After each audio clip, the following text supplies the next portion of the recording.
Olá, boa tarde para você. O Supremo abriu hoje pela manhã o ano judiciário de 2018 com a presença de autoridades no plenário da Corte. O repórter Gabriel Cefrei acompanhou e tem as informações para a gente. Boa tarde, Gabriel. Oi, Érica. Boa tarde para você, boa tarde a todos que assistem ao Jornal da Justiça. A sessão de abertura dos trabalhos do Poder Judiciário aconteceu hoje de manhã e durou cerca de meia hora. Os trabalhos serão retomados depois das férias coletivas e também do período de recesso. Acompanhe agora na reportagem como foi a cerimônia. Na abertura da sessão, os convidados e autoridades acompanharam a execução do hino nacional.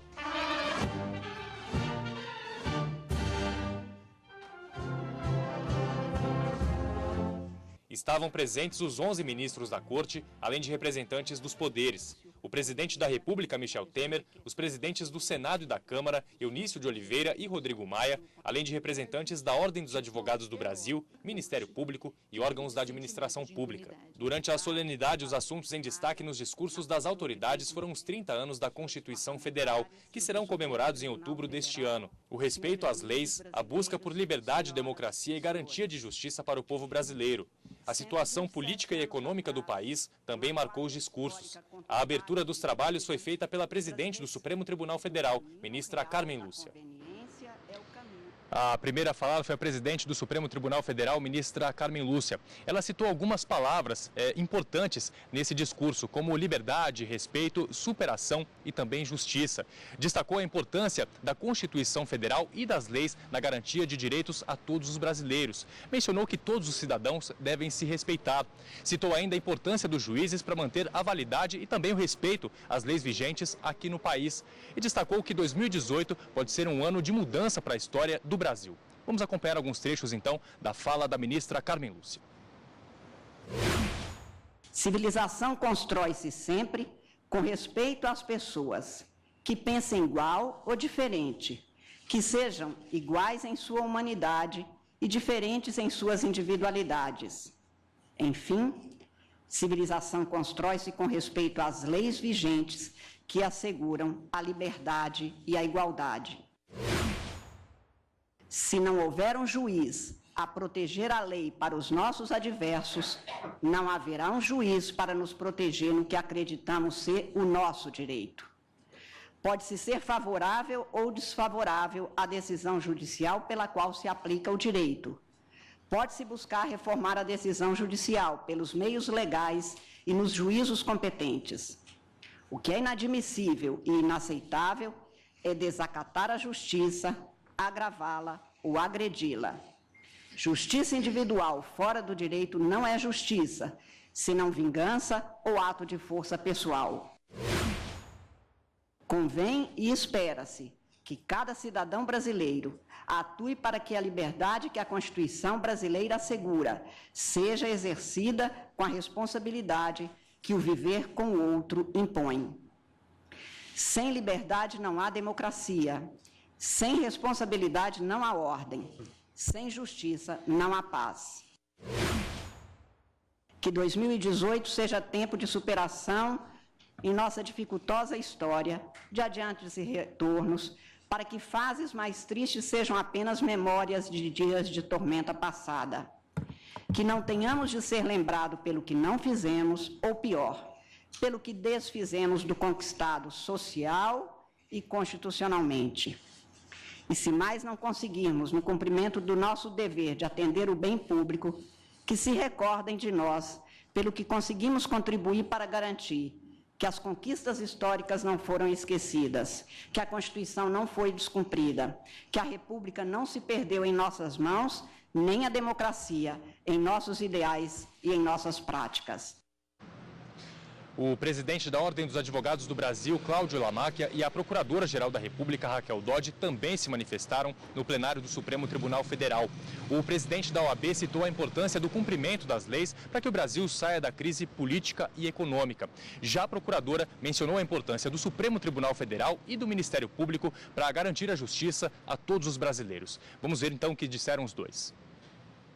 O Ministério Público irmana-se ao sentimento dos membros desta augusta corte, que reconhece que vivenciamos os brasileiros a dura realidade de aumento da violência urbana, de corrupção ainda disseminada, de crise nas prisões e de sentimento de impunidade.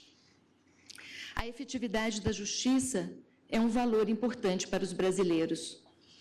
Sua ausência ocasional gera uma forte sensação de impotência e de insatisfação. Mas sua ausência duradoura provoca danos para a sociedade e para a democracia. A experiência de uma realidade dolorosa para muitos brasileiros reclama urgência de resultados e uma justiça que não tarde. A lei é o farol da crise. O país não sairá da crise senão pelo estrito cumprimento da lei, sem casuísmos ou factoides, sem privilégios de qualquer ordem. O Supremo Tribunal Federal, guardião da Constituição, tem sido questionado fortemente por forças políticas antagônicas. Mas ele não é, nem pode ser, a crise. Ao contrário, precisa ser o seu antídoto. Não se questiona o direito constitucional à crítica, mas ele não pode derivar para agressões e linchamentos físicos e morais, como eventualmente tem ocorrido. Igualmente, assistimos a tentativas inaceitáveis de constranger e influenciar magistrados, por meio de pressões políticas, em flagrante desrespeito à independência do poder judiciário. É indispensável que nós, operadores do direito, não percamos de vista os fundamentos de nossa missão comum. Não podemos nos envolver na turbulência política e nem ignorá-la, muito menos com ela nos intimidar. Justiça é justiça, política é política. Durante a sessão da manhã não houve julgamento de processos, mas agora à tarde há sim uma ação direta de inconstitucionalidade prevista na pauta de julgamentos. Lembrando que a sessão de agora à tarde começa por volta de 2 horas e será transmitida ao vivo pela rádio e TV Justiça. Érica, é com você. Obrigada, Gabriel, pelas informações. E quem está aqui para falar sobre essa abertura do ano judiciário é a consultora jurídica da TV Justiça, Karina Zucolotto. Boa tarde, Karina. Boa tarde, Érica. Como o Gabriel disse aí, agora tem a sessão, pela manhã foi só a abertura, né, a solenidade, à tarde tem a sessão plenária. E que processo que está aí na pauta previsto? Para essa sessão jurisdicional que inaugura os trabalhos no plenário do Supremo Tribunal Federal, apenas um processo foi pautado para julgamento nesta tarde. Trata-se de uma ação direta de inconstitucionalidade, cujo julgamento foi iniciado no finalzinho, em novembro do ano passado, no finalzinho do ano, mas apenas com a leitura do relatório pela ministra Rosa Weber e a oitiva das sustentações orais dos requerentes dessa ação e amicus curiae, amici curiae, que também puderam trazer os seus argumentos para o início do julgamento. Então, essa ação direta de inconstitucionalidade deve ser retomada na sessão plenária de hoje, quinta-feira, com o voto da ministra Rosa Weber e demais ministros que a sucedem. E qual é o assunto principal dessa sessão jurisdicional? Um único assunto. Trata-se de uma resolução editada pela Anvisa que teria proibido a utilização de sabor e aroma em cigarros.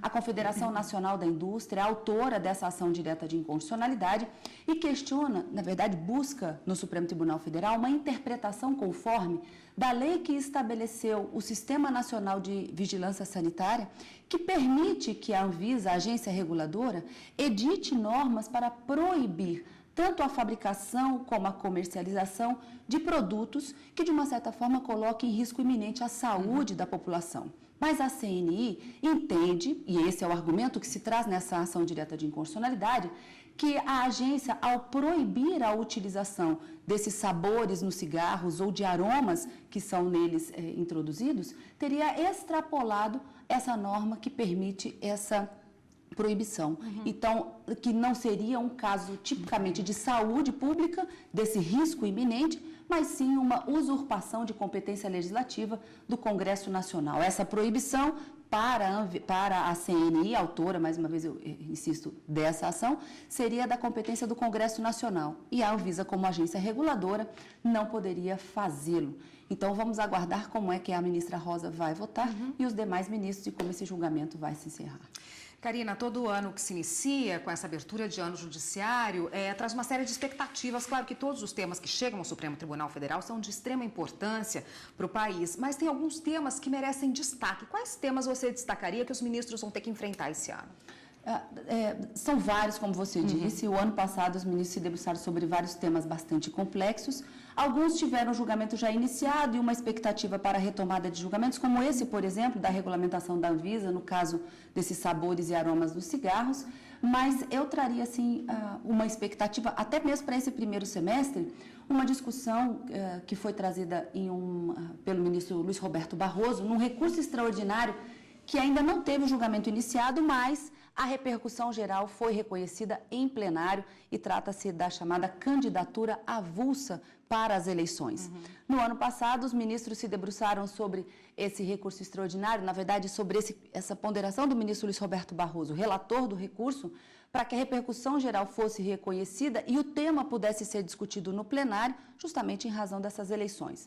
Um advogado pretendia se candidatar sem filiação partidária à Prefeitura do Rio de Janeiro nas eleições de 2016.